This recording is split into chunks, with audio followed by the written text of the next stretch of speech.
I knew absolutely nothing about magazines other than I had read them. But in Washington, I read Washingtonian Magazine. In New York, I read New York Magazine. I enjoyed them. I used them. And when I moved down here, I was looking for things that were in those magazines. I wanted to know what the charity events were. I wanted to know who the people were that contributed to the community. I wanted to know who the artists were. I wanted to know where I could get my Rolls Royce fixed. I wanted to know the better restaurants.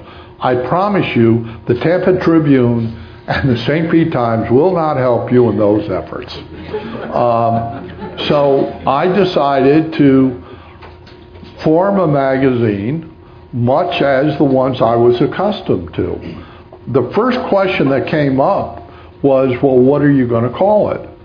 And I said, Tampa Bay. And everybody else looked at me and said, well, that's not a good name. That's a body of water. And I said, well, let me explain something to you all. I just moved down here from 2 metropolitan areas. This is a metropolitan area, and it's really one area. And everybody drives back and forth. These bridges are packed every day. Whether you know it or not, this is one area, and I'm going to call it Tampa Bay.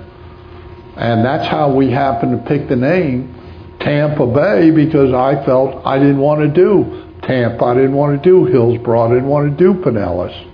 I wanted to do Tampa Bay because I saw that as what this area was going to grow into.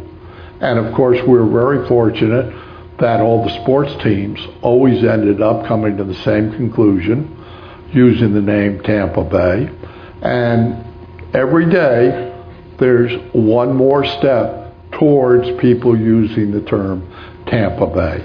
And so we just felt that we very definitely had a mission to bring the community together and stop it from being divided into all these little individual fiefdoms that weren't working together, and none of which had any real power, and yet you bring them all together as Tampa Bay.